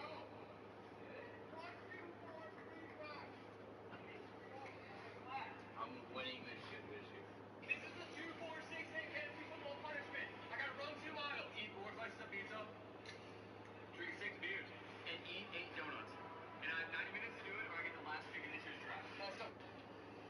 From this day forth, you put your faith in me. I shouldn't have said that. You only have a certain amount of football games left in your life. That's true. There's a finite amount of football games That's facts. we're gonna watch. Get on your couch, get that nice groove in your couch, put on your big hooded sweatshirt, and eat all day because if that doesn't show through, Yes. watch football. Yes. Then the next day you watch some more football. Yes. Then someday you'll die and there'll be no more football. But until your dying day, you can still look forward to football season. You only have a certain amount of football games left in your life.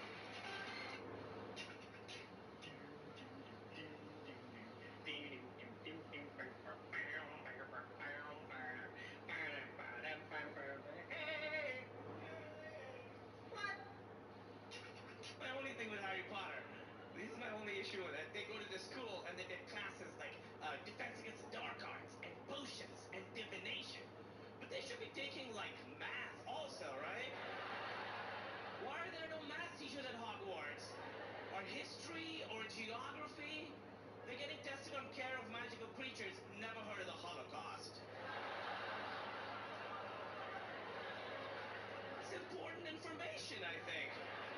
And I don't... Cara is back. What's the difference between Gordon Ramsay and Drake? Gordon Ramsay always had a soft spot for children. Drake has a hard one. Ooh. Cara is back.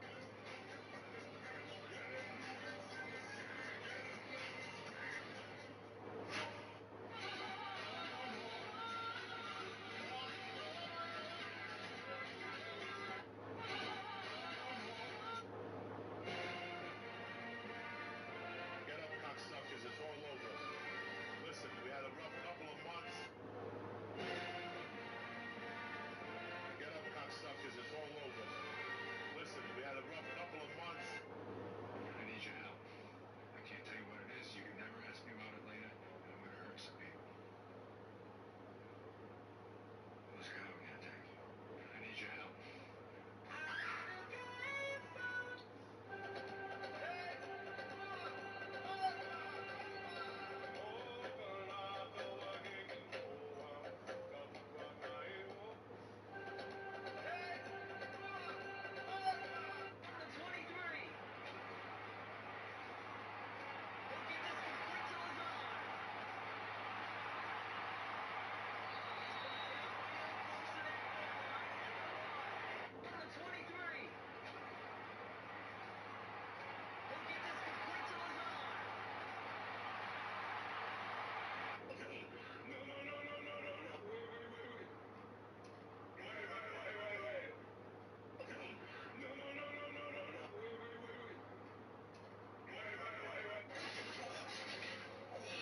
Who said you could ask me? There'll be facts that sound fake, but god damn it, they're real. Barry Bonds has more intentional walks than the entire Tampa Bay Rays franchise. Somebody put my guy in the hall. Knuckleballer Tim Wakefield has more career strikeouts than 2-time Cy Young winner, 8-time All-Star Roy Halladay. R.I.P. to 2 legends in the game. Mickey Mantle blew out his ACL his rookie year and played the rest of his career without it. That's 16 All-Star appearances, 3 MVPs, and 7 World Series. Without an ACL, Ricky Henderson's stolen base record is so unbreakable that a player would have to average 50 stolen bases a year for 29 seasons. The 1972 Phillies were absolute garbage and won 59 games. But Steve Carlton won 27 of those games himself. Mariano Rivera is so automatic that more men have walked on the moon than scored a run on him in the postseason. If I see one comment about Luis Gonzalez, I'm going to lose my mind.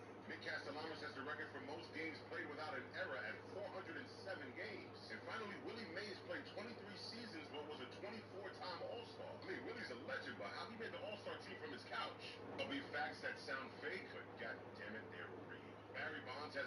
additional walks than the entire Tampa Bay Rays franchise. Somebody put my guy in the hall. Knuckleballer Tim Wakefield has more career strikeouts than two-time Cy Young winner and eight-time All-Star Roy Halladay. R.I.P. to two legends in the game. Mickey Mantle blew out his ACL his rookie year and played the rest of his...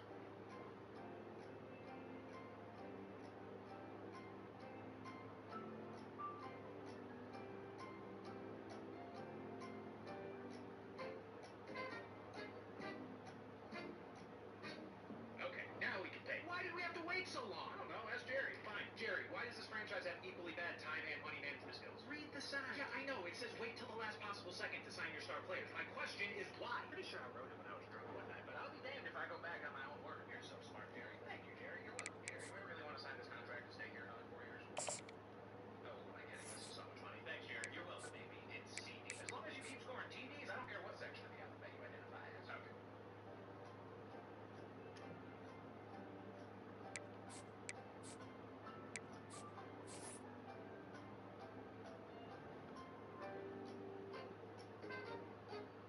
What do you call a lesbian on fire? An LGBTQ.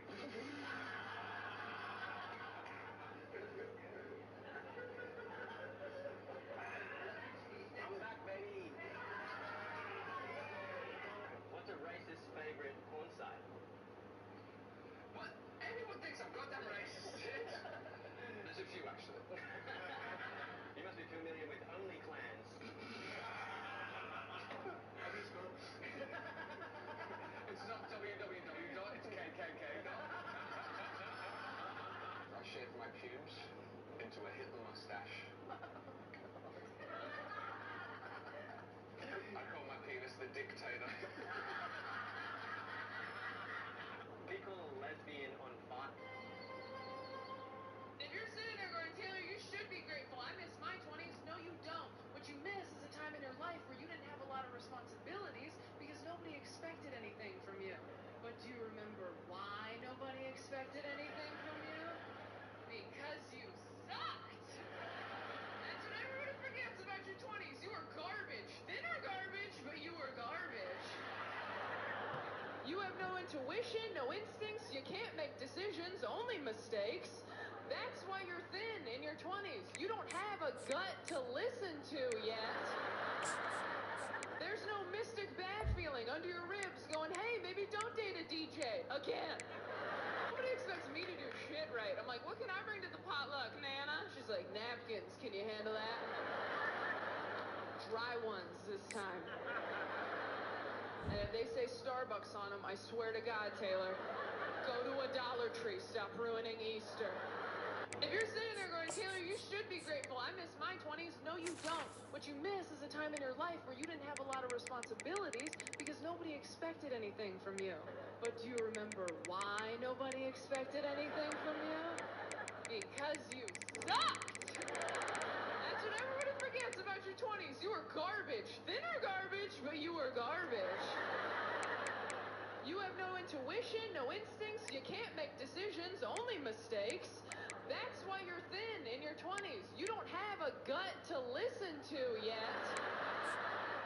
There's no mystic bad feeling under your ribs going, hey, maybe don't date a DJ again. Nobody expects me to do shit. The tight end position left wide open for the Giants now. Darren Waller finally officially retired for like the third time this offseason. That game is going to be a good game. Listen, the Giants historically have always had good tight ends. I don't know what it is. Maybe something in the water there in New Jersey, where where you are. I don't know. Pizza and tight ends, baby. If you're sitting there... But it sounds like they're going to start him on the PUP list with a hip flexor strain. It sounds like it probably occurred during either some off-season training or something, or maybe, during his workouts in the off-season. I'm not really sure. Again, I think they're just erring the side of caution here. This guy...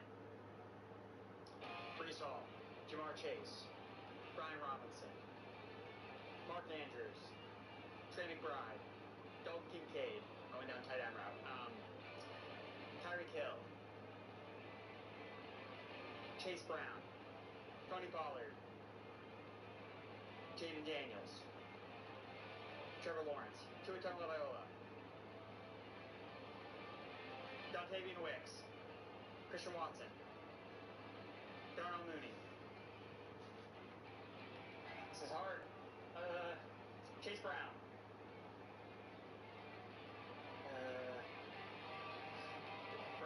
Brain fart.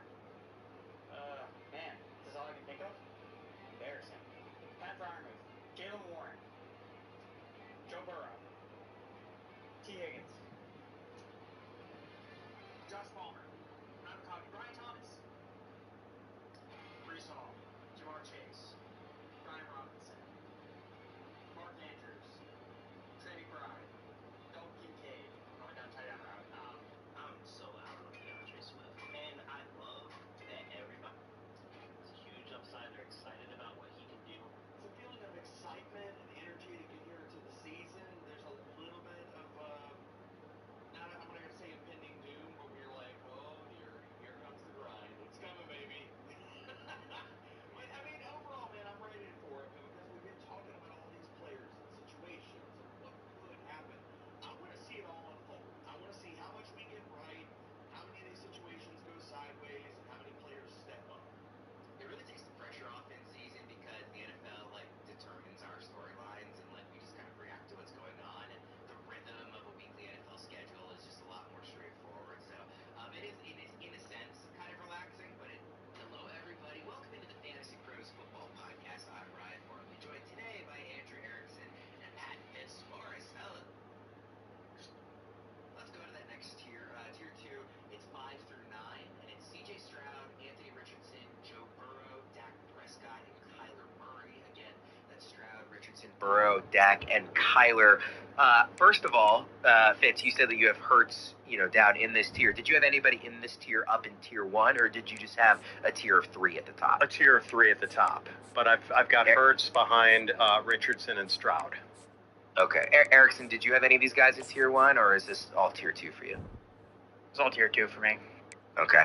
And any of these names kind of stand out as maybe they shouldn't even be in this tier, like they should be down in tier 3, or you think they all deserve at least being as high as where they are, Erickson?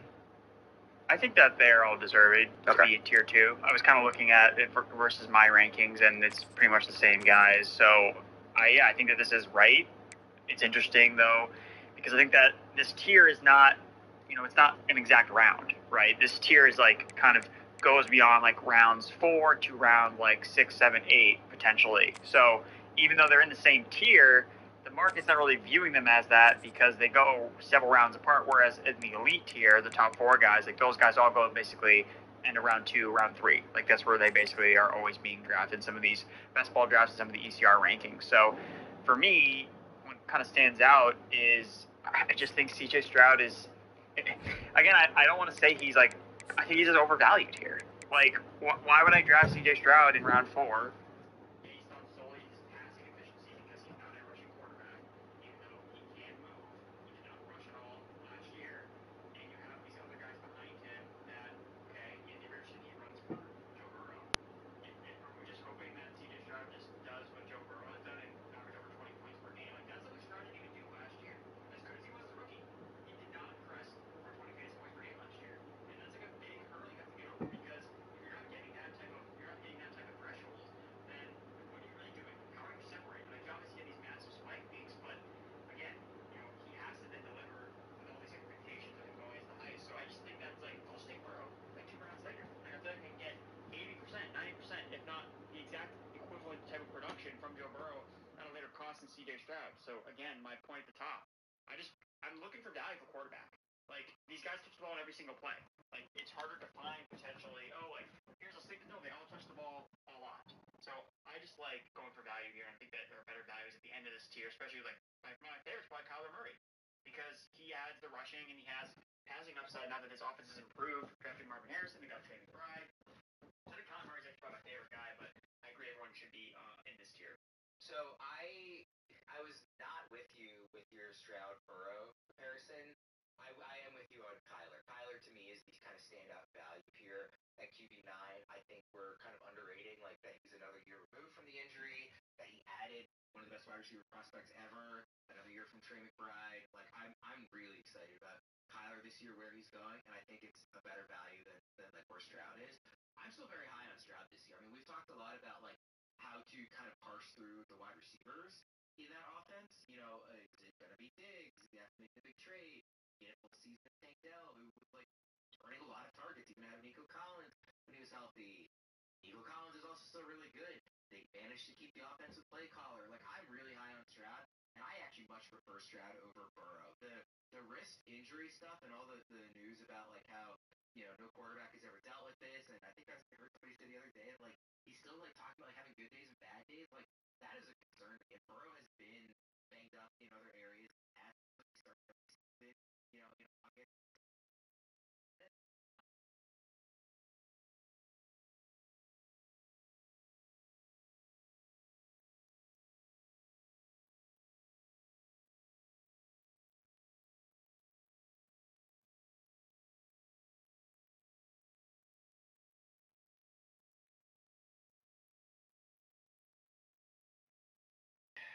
So I'm a little torn on Stroud. I see Erickson's points. I'm generally looking for running quarterbacks here, and maybe the Texans' defense continues to improve, which would further reduce Stroud's ceiling.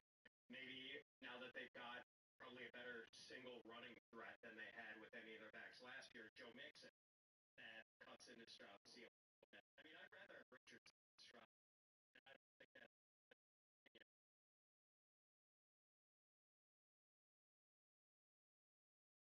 Fantasy Pro shows in the two games that Richardson started last year, he scored 21.9 and 29.6 fantasy points. So those were good for weekly finishes of QB4 and QB2 in his two full games last year. And he averaged 19.4% more fantasy points per snap than Josh Allen led all quarterback fantasy scoring last year. Anthony Richardson, and I think he's a better play. The one guy I find sort of interesting on this tier is Dak, and I think some people might question whether he belongs here. I kind of think he does. And one of the things I like about Dak for this year is that, the Cowboys running back room is not great. And they didn't really do anything other than signing Elliott, which certainly back time in his career.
I don't know about that one.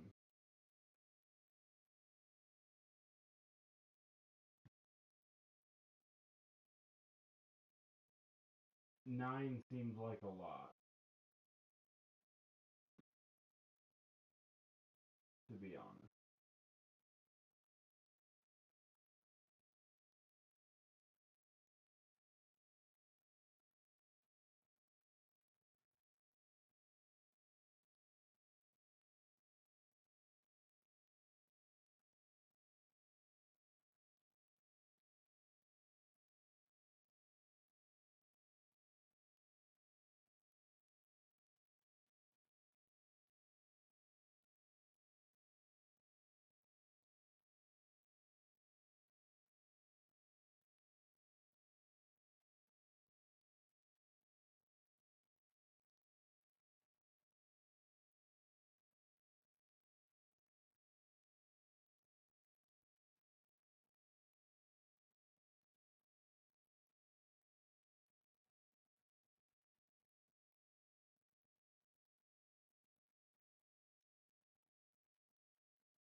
So four value was my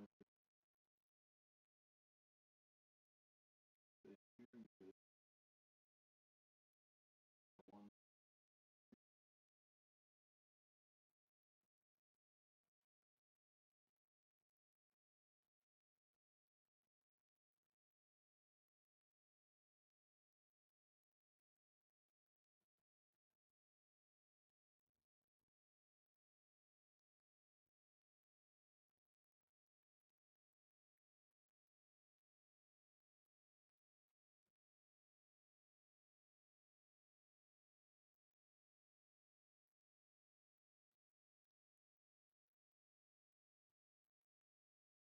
Yeah, and I think West Virginia is just a good team.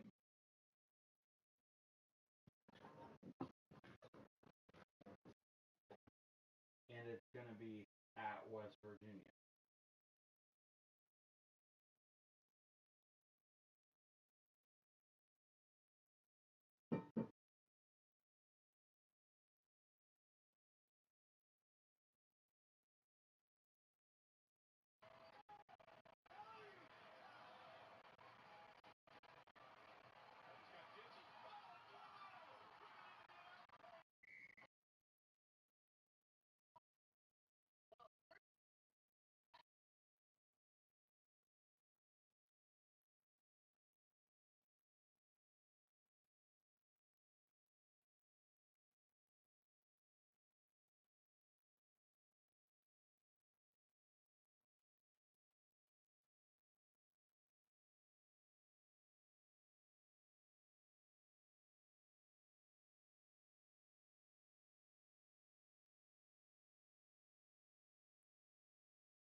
Yeah, I think it's because Clemson plays Georgia. That is taking most of the oxygen up for the first weekend of college football.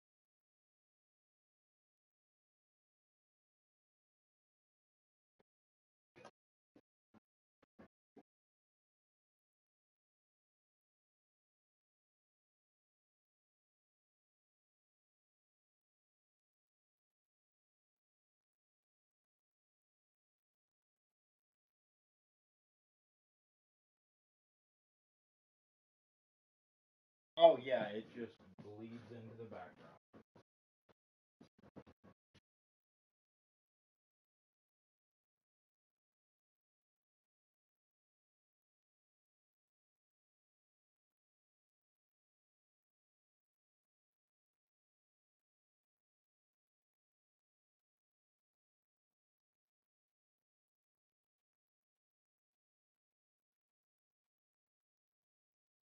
They missed opportunity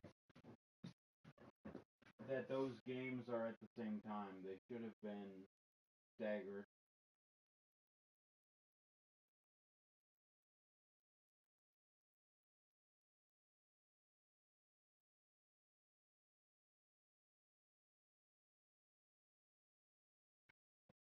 Then they should have had Notre Dame and Texas A&M on as one of the night games.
They literally took a touchdown off the board from a fumble that they returned for 6.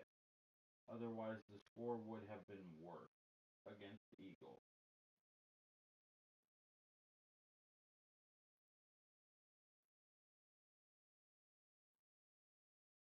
The Eagles literally have the referees to thank for making it closer.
What happened?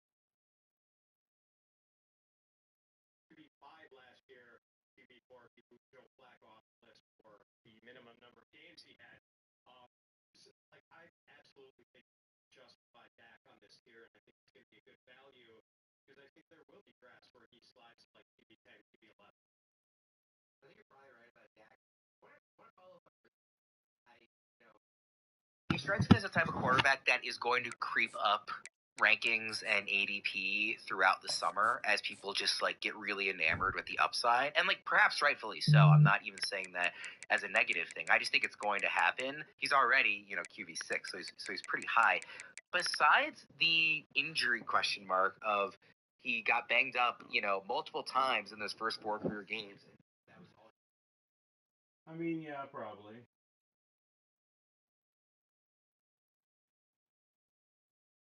It's a good question. Just maybe that we know he's probably going to be a below average passer. And he sort of was last year, that limited sample size. Then again, this dude.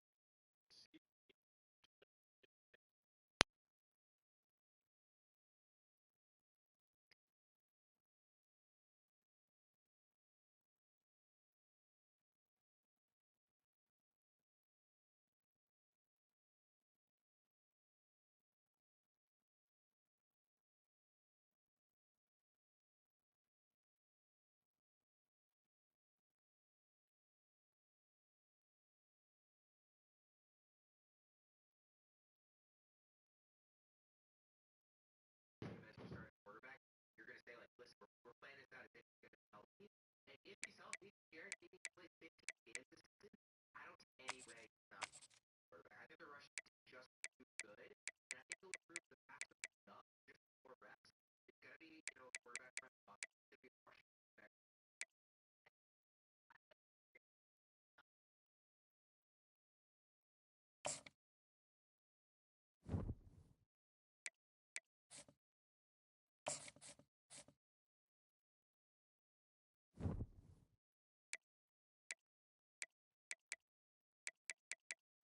Like 1 4 games. So that does matter. You got to take into consideration that taking a lot more risk.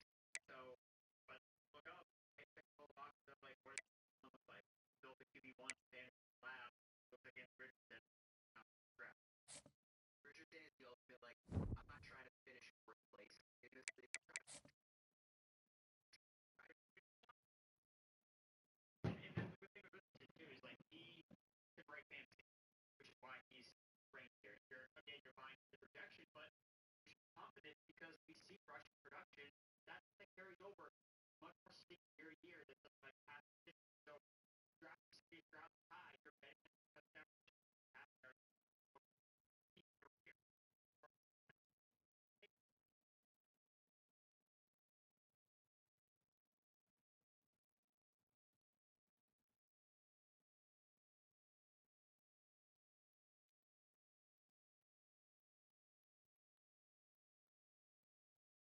I don't think it's even. There's nobody else I'd even put in that conversation. Totally agree.